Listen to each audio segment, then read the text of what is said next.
kuko iyo umurundi umwe ateye imbere ahageze ibendera ry'u Burundi canke idarapo ry'u Burundi riraduga canke ico gihugu kikavugwa. Rero turatumirira abantu bose kugira ngo babandanye gushigikira bino bikorwa. Si John K gusa, turazi ko hano muri kino gihugu cacu c'u Burundi hari abantu bariko barakina amafilme, nanje ndimwo, mu bandanye gushigikira bino bikorwa by'abarundi.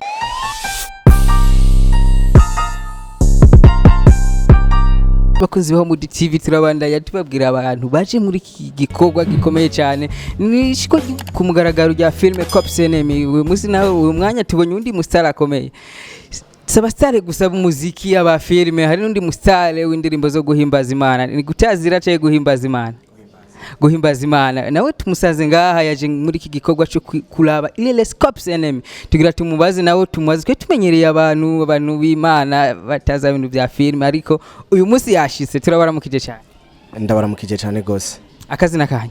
Amazina nje nitwa Sabas nkuru nziza, nanje ndumukinyi w'amareresi, nkongera nkaba umuririmbyi w'indirimbo z'ubutumwa bwiza canke indirimbo zo guhimbaza Imana. Yani Sabas ari indirimbo zo guhimbaza Imana, mwamaze kumubona, muramuzi mu ndirimbo nyinshi zitandukanye.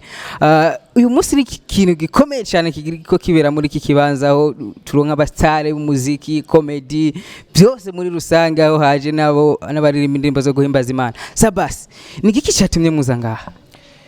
Icambere na mbere ndumuntu nanje akunda gushigikira abarundi biwacu, mwene wacu, kubona yuko yakoze igikorwa kidasanzwe, igikorwa cy'iteka rikomeye cyane ku gihugu cacu c'u Burundi.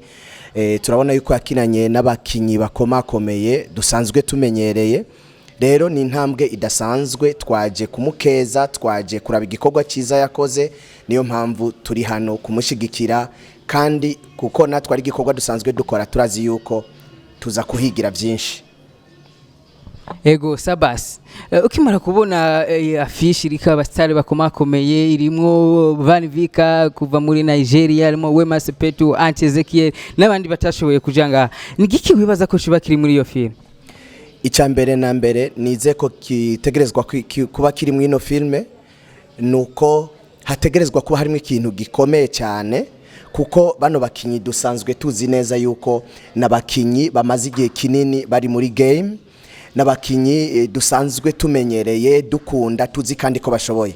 Rero kubona umurundi w'iwacu ashobora kwegeranya abakinyi nk'aba bakomeye, turazi neza yuko ino Cops Enemy harimo ikintu kidasanzwe, twese dutegerezwa kwigako, kandi ikintu kidasanzwe kwiterambere ry'amafilme muri kino gihugu ciza c'u Burundi. Ego Sabas, reka tubashimire cyane, nizire ko twaheza kuraba filme, turaza gusa tuganire, muvuge uko mwabonye filme, muvuge n'icyo yabigishije canke muvuge n'ubuhinga mwayibonyemo. Murakoze cyane, hanyuma tukaba dutumirira n'abandi kugira ngo babandanye gushigikira filme, babandanye gushigikira ibikorwa by'abarundi, kuko iyo umurundi umwe ateye imbere ahageze ibendera ry'u Burundi canke idarapo ry'u Burundi riraduga canke ico gihugu kikavugwa. Rero turatumirira abantu bose kugira ngo babandanye gushigikira bino bikorwa. Si John K gusa, turazi ko hano muri kino gihugu cacu c'u Burundi hari abantu bariko barakina amafilme, nanje ndimwo, mu bandanye gushigikira bino bikorwa by'abarundi. Imana ibahezagire, murakoze cyane. Ndabashimire cyane gose. Bakunzi ba Homewood TV turabandanya, muraza kubona abandi bastari bakomeye baje muri iki kibanza, baje kwirabira ry'ireresi Cops Enemy.